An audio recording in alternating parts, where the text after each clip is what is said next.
What's going on YouTube? It's your boy Real Vibes. And who we got? Scoop. It's your boy Scoop. Scoop, man. What's up, bro? How you? Chilling, man. We back, man. It's the Uppercut Podcast. We back with another episode, man. Love giving these vids out to y'all, man. Love doing unboxing content. Make sure y'all like and subscribe to our channel. We're on all platforms as well: TikTok, Instagram, X. So make sure y'all go check out our stuff over there too. We got an exciting episode for y'all today. I like this one a lot. I like when we do these type of videos because this Hey. you get to see like our different opinions and our different like ways we view boxing. You know what I'm saying? Like when we doing our different type of rankings. So before I even like get too much into that, like today we're gonna be doing the top three New York boxers of all time with our honorable mentions. We gave two honorable mentions, so it's really kind of five people, but it was really about the big three, man. This is gonna be interesting vid. What you got today? What you got? All right, man. You want me to kick it off? I can start it off. You want me We to start? right into it. All Let's right. just hop right into it because I'm really trying. Yeah, I would say Like, we can, because this New York is like a pristine, you feel me, state of boxing. yeah, Like a lot yeah. of people don't know, like Philly, like New York, like all them tough, rugged cities is where the great boxers are from. So I'm Yep. gonna start it off. I'm going Bronx on my first Who who's honorable your first mention. honorable mention, man? I'm Who you going. got? I got Jake LaMotta. That wasn't really my error, but resume and history speaks for itself. Known as the Raging Bull, kind of like a very pressure style, not scared to fight. Like I feel like his style was basically where he's from. Like this, the Bronx. Like you know what I'm Yep. saying. Like I'm here to fight you, and I'm trying to annihilate you. So I had to go Jake LaMotta. A lot of people probably don't know who that is. Do your little research on that. The Raging Bull. Once y'all get a Yeah. little familiar with Do him, y'all understand why I put him. definitely do your research on him, man. He got his own movie out. You know, they got a movie inspired by him and his career. It's called The Raging Bull, I believe. You know, he Yeah. gave extreme great battles with the great Sugar Ray Robinson, man. Jake LaMotta, man. If y'all don't know who that out, man, make sure I go check him out. My first honorable mention, I have Riddick Bowe. Okay.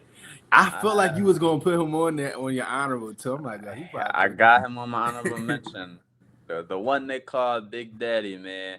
I think he was a real great fighter, bro. I think the only reason that he can't be in my personal top three, I just believe his career didn't go exactly how I wanted to or how I'd hope. And I'm sure that's the same for a lot of boxing fans. Like he went three fights with Holyfield. But besides that, when you say like greatest of that era, who's the next fighter he fought best? Like Andrew Galata. You know what I'm saying? And yeah, fought him twice. Those are controversial fights, but like, yeah, yeah. you beat Vander Holyfield twice. I give you a lot of credit for that. But I just feel like he ducked Lewis. We didn't get the Mike Tyson fight for whatever reason, and there was some other solid dudes that we could have. Yeah. He lacked that fighting like the top guys of that era, you know. That's the only real. But it's crazy. We seen the talent, bro. We seen you Yeah. go for with Holyfield three times, win almost a lot of the rounds. Like, bro, we know you was talented. We seen you fight Lennox Lewis in the '88 Olympics too. That was a great fight. Why not make it happen in the And pros? pros, exactly. You Yeah. feel me? Like that's I my can only thing. understand that. But he was I like real that. talented. He was real talented though. And he had the capabilities to beat these guys or compete at least. You know, it's not like he A no hundred no percent. like he not no regular bull. You know what I'm Bro, saying? I think Riddick Bowe after I think he would have beat like Mike Tyson after the jail time. Yeah, for I sure. do think that. I Red do Bull was think that. good, bro. He was good. He just lacked like Yes. fighting people for real, for real. Yes, And I for real, wanted to for put real. him in my honorable mention, but that's why I didn't put him in my honorable mention Mm. because the level of talent that he fought, you know, that's why I Yeah. was kind of like, you know. But for my second honorable mention, I had to go Daniel Jacobs. That's my boy. Mm. I mess with Danny, man. Danny was like Brooklyn, of course. You know, we got Brooklyn in the building. It's like Danny was like one of them guys that was like, I feel like he wasn't scared of nobody. Like he fought Triple G in Triple G's prime. Mm-hmm. He also fought like battle with some type of like cancer or something like that, and came Mm-hmm. back and fought Triple G. That just shows you himself. Like he fought some type of like a health scare. Real dog. And Yep. yeah, came back and went 12 with Triple G. Triple G in his prime when Triple G was knocking everyone out. This one Triple G was like I think he was like 30-0 or something like that with like 20 some knockouts when they fought or something like that. Like literally he did knock out like 2 people or something like that. So it's like that just let it test for itself. You go 12 with Triple G during this era, you know what I'm saying? You're a good Yeah. fighter. And Daniel Jacobs, he was super underrated in my opinion as well. Like I feel like people didn't appreciate. Only people that I feel like appreciate Daniel Jacobs was the people in New York. But outside of that, I feel like people were just like, he's just this New York fighter. You know what I'm saying? But looking back at it now, like Daniel Jacobs was a dog, bro. Like he was tough. He Tough. was. I enjoyed it. That was a great fight. One of Triple G's best fights for sure. Mm-hmm. Um, that's a good pick. That's a good pick. For my second honorable mention, I have Wilfred Benitez. Mm. You know, he should be you ding near can put him in the crown for like, big four. That could have been a big five era. You know what I'm saying? Facts. He easily could have been in them same talks. He had a fight with all of them except for Hagler. He defeated a Duran. He was the youngest champion ever. Still to this day, at 17 years old, he became a champion, a world champion too. Not those internationals, those smaller ones. He became a world champion at 17 years old. So I got a lot of respect for Wilfred Benitez. You know, I love the way he fought. And I wish the best for him moving forward. He's had obviously struggles after boxing with his health. So I wish him and his family nothing but the best, but he was a real and truly special fighter. Yeah, was I think wasn't Wilford? Did he have like a decline, like at the end of his career? Like it was like a decline, right? Like I mean, I was told like he was supposed to be like one of the greatest ever in the beginning of his career when he became like a world champ, and then it's like he didn't live up to that hype. Like it was kind of the same thing with like Mike Tyson. Mike Tyson came, he was so great, so young. So it's like when you're 25, you kind of it puts you on like a pedestal that's just like okay. You know what I'm saying? And then he lost to Sugar Ray and he lost to Hearn. So it was like which is good fighters though. Great Hall of Fame fighters. Exactly. So it's like, did you really lose? It's like, and then you beat a Duran. So that's what I'm saying. It's like, do you really? It's debatable. It's debatable. It's debatable. He's a Hall of Famer to me, 100%. I like how he became champ at 17. That's like super. That's like unheard of. Like that's crazy. That's like Abdullah Mason becomes a pro and then he's a world champion. That's basically what's equivalent to. Super special. We gotta give him this prize. What's your number? Moving on to our top 3 though. We gotta get to, you feel me, all the big dogs. You feel me? My 3. You gonna be mad at my 3, bro. You gonna be mad at my 3. I'm telling you. I know you're gonna be mad at my 3. Okay. I had to go Sugar Ray Robinson for my 3. Sugar Ray Robinson. Listen. Number 3. Listen. I went Sugar Ray at my 3 because Sugar Ray Robinson as his number 3. First off, it's not that much. It's not that much footage, so I can't sit here and say that like I've seen him fall all crazy. You know what I mean? That's fair. Second, a lot of I ain't gonna lie, like I feel like even though he fought hella people and beat hella people, I feel like he did fight like a lot of nobodies a little bit in there. Like he had like over like 100 fights if I'm not mistaken. So like but bro, he was fighting any and everyone. This dude was fighting 10 times a year and knocking dudes out. I respect that, but like I didn't get to see it though. Like it'd be different if I was able to go back and see like, yo, this bull was crazy. Like 100%. Every time I look up Sugar Ray, like it'd be like a small little blurry ass clip. Like I barely can even see. I'm gonna send you some of his fights because I know some YouTube channels with his fights. I can see it very clear. Sugar Ray, but like, bro, he was special, bro. But the reason why I do respect him though, and I put him so high like on the list, even though I never watched him and stuff, is like you said, he fought any and everybody, and his style was like they said he was dancing, like he was basically just in there just dancing, like, and he was the first one to have that kind of style, like. Jumping around. Apparently, he used to have. Bro, he was Muhammad Ali's favorite boxer. And Muhammad that's what I'm Ali saying. Like, studied him. You got Ali saying you his favorite. You got Terrence Crawford saying you. So many. Sugar Ray Leonard, Sugar Ray Mosley, Sugar Shane Mosley. Like his people taking a Sugar moniker because of him, bro. He was special, bro. Yeah, and it's like, you kind of, and that's why I kind of respect it because of the peers, like. How are so many people saying this about you and then all the people, all these fights that you I gotta respect it. For that matter, I had to just put him on my list automatically, even though I've never watched the man and able to really dissect it. Okay. But I gotta put him on the list. He's great. For my number 3 fighter from New York, I have drumroll Teofimo Lopez, Oh man. Come no, he on, put Tio on the list. Teofimo Oh, Lopez at number 3. I is he have from New him, York or Florida? Where is he from? bro. New York. Bro, It they got, say he from Florida. bro. Then he like, but he grew up down here. It's kind of the Listen, same thing listen. with like Sugar Ray. Hitchison's is big New York. He said we don't know where he from. We don't know if he from Brooklyn or we don't know if he from Florida. We don't know where he from. Bro, I have to go Teofimo Lopez. Ah, Just cause he was part of New York history. That's all I could say. I don't know whether he was born there, raised there, a child there, a teen there. They can't tell the story of New York without Teofimo Lopez. And this dude has a great resume for only 27 years old.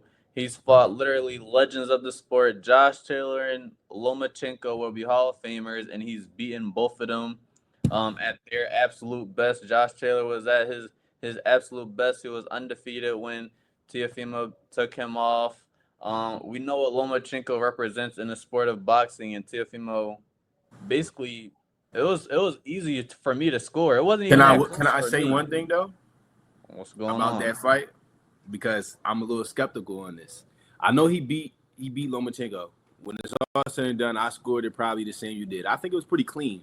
It was You know, 8-4 for me. yeah, it was pretty clean. But I will say Lomachenko did come fresh off like a war. Like that nigga was strapping up. Like this nigga That's was getting. fair. You gotta No, that's respect fair. though. No, it was a lot going Lomo was on. really No, no, strapped it was up. a Like lot niggas going was on. He was dropping the he gloves and picking up straps. Like you he feel he was coming off the war. It was the COVID me? time. It was a weird time. It was Yeah, a weird yeah. time. But he beat him. I mean, you But he gotta. beat him. He beat And him. I don't think it Yeah. was, people don't say it was as controversial as they say it's the Loman Haney fight. So Tiafimo, basically everyone say he pretty much won fair and square against Yeah. Lomachenko. And But to ask you real quick, do you think Loma without the war, staying in the gym, I feel like that fight's way more competitive, and I also would probably lean toward Loma. Loma footwork can mess with To's footwork and you To's can angles, and you know what I'm saying? listen, you can lean that way. It could be green that way. We just got what we got here. And that's Tiafimo beating Loma. We could say the same thing for literally his next fight. It was a few delays for when he was gonna fight Cambosis. It He didn't was. fight him right away. Took a They year in canceled it twice. They between. canceled it twice. It was a year in between Yeah. Loma and Cambosis. So let's say, oh, that fight happened in 6 months. Do we really think Cambosis beats Tio again? That was probably, we all know that's probably a one night thing. He Yeah. got the best of him that one night, but we know if they Tio was fought just 10 like I times, think Tio lost that fight though. Like Tio was too yeah, emotional. it was more Tio than Cambosis, but we can't really say that. But all in all, Yeah. man, Teofimo, one of my favorite fighters. I think he's I already a respect legend. it. Okay, I I think he's like I already like a his legend. attributes and what he accomplished so far. So I'm not mad at Tio being on that list. I just didn't think Tio was gonna be in your top three. I thought he was gonna be on your honorable mention at least. But Mm-mm. okay. Okay, I'm not mad. That caught me off guard a little bit. Uh-huh. My number So two. who you number 2? Don't get mad. Again, I know you're gonna get mad. I know. I went Mike Tyson, man. Mike Tyson, Oh, the snap. baddest man on the earth, probably to this day, like people Yeah, still scared of Mike Tyson. He's like yeah, 60. he crazy. You feel me? Yeah. Like people, you can still walk around and like I feel like I look at it like this, right? You can go anywhere in the world, you say Mike Tyson, somebody know who he is. You can go to Japan, Mike Tyson, they know who Mike Tyson is. You can go to the Philippines, you say Mike Tyson, everybody know. You can go anywhere in the world. That's how how lit Mike Tyson is. Like you It's can literally probably go Muhammad Ali, in Mike Mike Tyson Tyson, most recognizable names of the sport. Yep. ever of all time. Like, and I'm not even talking about boxing. I'm talking about sports. Like, you Yeah. know what I'm saying? Like, He they transcended name just sports. He they, transcended sports. People care what he was doing outside the sports, like seeing him as like a LeBron, like a yeah. Tiger, like a you feel me, all the great. So yeah, 100%, man. Mike was a legend. And Mike was like 18, I believe, when he won his first world title. Like, Mike He was was up 20. He was 20, yeah, 20. 20. 21 That's when the he was the youngest heavyweight. heavyweight. That's the The youngest heavyweight. You heavyweight. Yep. know what That's I'm the saying? youngest Like heavyweight world champion of all time. he said, I studied the art of war. Mm-hmm. That must be scary. Mm-hmm. Like, imagine walking to the ring and you gotta fight Mike Tyson. People were intimidated before the fight even start. Yo, I'm telling you. That's It why was guys like crazy. Lennox and Holyfield, because they didn't fear him. That's why they were successful. Mm. Those was like a few of the guys that was like, all right, we gonna have to fight. Like, I'm not scared of you. But but before all that jail stuff and all that, Mike Tyson, Oh untouchable. yeah, before the jail, and I would Untouchable. say when he had Cus D'Amato in his corner, Mm-hmm. Mike, that was you could argue. I think Roy Jones Jr. in the '90s, and I think Mike Tyson in the '80s were the best fighters, like skill for score, I've ever witnessed. Like in terms of they having no weaknesses and they had it all. And you gotta think in the '80s, Mike Tyson still had elite footwork. He was fast. That was when he Angles, yes. head In the movement, '90s, everything. The he total started package. in the '90s. He was still had great power and good solid speed, but he wasn't the same fighter as he was in the '80s. There's a clear difference between '90s Mike Tyson and '80s Yeah. Mike He Tyson. was more active, like with everything he does, defense, Everything was offense, head movement. sharper. It's Yeah, yeah, for As sure. soon as he Customato left out his life, that's his trainer and personal coach. That's a guy who also raised the guy. So Basically that his was kind of dad. like his Basically his father dad. figure. Yeah, Mike Yeah. Tyson would call him his father figure. If y'all didn't know, he passed away. I want to say 85 or 86, and or after that, Mike Tyson's still an elite, great fighter, but he started to become the outside of the ring Mike Tyson. He wasn't as Yeah. focused. He was worrying about the wrong things and getting in Spending the money crazy, just and wilding out. Yeah. after all that happened, he was never the same. But definitely shout out Mike Tyson. For number two, I have Mike Tyson as well. Okay, Same okay, I feel same good there. reasons. I Okay. don't gotta say too much. We both got Mike Tyson at two. I want to hear who you got at number one though. This is gonna be This is interesting. gonna catch you off guard. Yeah, I Now, know exactly who you about to say too. listen, I'm a southpaw guy, man. Yo, I'm a southpaw guy, I man. knew exactly. He barely missed my list. I'm He telling barely you, I'm missed a my list. southpaw guy, and like I said, my list is on who I got to watch and who I Mm. got to listen. Everybody that don't know, I'm a southpaw fighter. So if you're gonna see a tendency on all our episodes, you're gonna see me picking the southpaw bull. Like southpaws is it's just a beauty to me. You know what I'm saying? Mm-hmm. I had to go Zab Judah, man. Like Zab is my guy. Zap. Zab Brooklyn, yes, Zab Brooklyn, Zab. yes, Brownsville, Brooklyn, Zab, yes, Zab. Okay. And Zab is a 6-time world champ, an Yeah. undisputed champ, and Zab fought everybody. Now, I can say Zab definitely lost a good amount of times, but Zab in his prime, I can stamp it. Nobody was faster than Zab. Nobody, not even Floyd. Floyd would tell you that. Like, only thing Floyd had over Zab was IQ and timing around that fight. IQ and timing. Like, Zab was trying so hard to knock Floyd out, and Floyd was like, "No, I'm gonna just take him into deep waters." And I feel Yeah. like that's what made Zab lose that fight. Whereas I feel like if Zab would have took his time and used his speed, because I feel like around that he was fast. He was faster than Floyd, and Floyd was coming up in weight. Zab was already at 147 during that fight, and Floyd came up from 140. So I feel like if he would have used his size, his strength, his speed, and used all that and put that together and been a little bit more, you know what I'm saying? I feel like he could have beat Floyd. Like that was like one of the guys that I feel like could have beat Floyd with on the right day, of course. But Zab is like one of my favorite fighters of all time. Zab, he wasn't scared of nobody. Southpaw, super fast 1-2. It's like how do you not like Zab Judah? Like you know what I'm saying? Like No, Zab's a legend. Yo, Zab I'm is actually like. surprised you put him at one though. I'm sorry, I like the I'm Southpaws, not. bro. I'm not You know, surprised because Zab's a great fighter. He wasn't yeah. in my when I was making my list. He wasn't in my top six though. No, Zab, 6-time world champion, No, undisputed. he's a great, but bro, there's so many guys like bro. Before I even say my number one, like I had Errol Spence. He was close to making my list. Earl's from New York. Yeah, I thought Earl was from like Jamaica or Texas or something like that. Earl. I swore Earl was like, I know his pops is Jamaican. I thought Earl was from like Jamaica or Texas. Was he from Texas? Listen, man, you seen New It's York. He was born in New York. That's what I Okay. could say. He was born in New York. Okay. That's what it was. He's born in New York.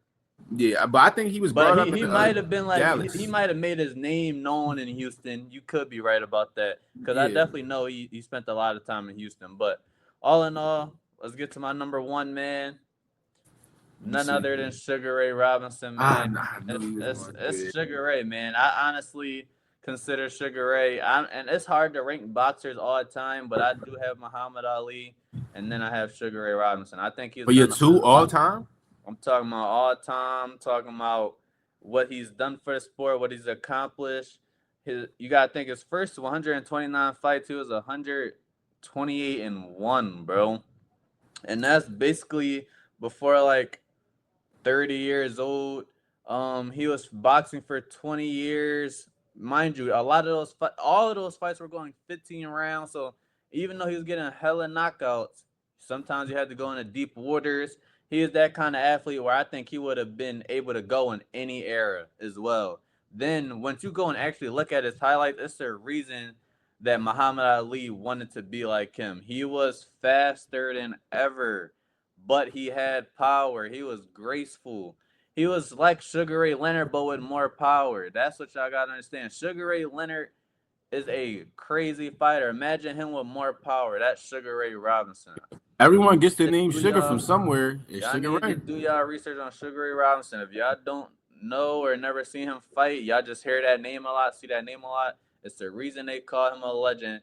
He had New York, the whole New York scene in a frenzy throughout the 40s and 50s and 60s. I heard he was the biggest name. He was the biggest thing ever. I mean, I've seen and watched some of his fights too, man. He was crazy. He was a legend, man. Yeah, you wanted to send me some of his fights. Ah, I know Sugar Ray was great, but I never got to, like see okay. it. You know what I'm saying? No, I'm gonna have to send you this because he has some of the best highlights. I'm telling you, bro. Yeah, I'm I'm gonna have to telling check you, this bro. out. But let But us know though. Let us know how y'all feel about our list. Like I feel like yeah, my list man. is sturdy. I ain't gonna lie. I feel No, like you had the good. I like your list. I You feel had some like good my list was fighters. sturdy. I Okay. like your list too. I feel like we was like around kind of the same. Like it was kind hmm of hard, bro. Like It's putting kind of like hard because we doing from like a certain city. We don't know if they from there, if they was raised there. So we had yeah. some different stuff like that too. But all in all, I think we definitely made some pretty good lists for sure. Let us know what y'all think about our list, and let us know y'all list too. Hit the comments and let us know who y'all Yeah. got on y'all top three. Comment the best fighter from New York ever, and then comment the top three fighters from New York ever, man. We want Yeah, to let see me it, know. man. But that's gonna wrap up this video, man. Make sure I like, comment, and subscribe to the YouTube channel. This is the Uppercut Podcast. We're on all platforms. Make sure I go check us out everywhere else, man. What you got to say, Scooby? Bye, get Hit out of that here. hit that description, man. All our social media platforms in the description. Comment us like what we just said, and we'll see y'all next time.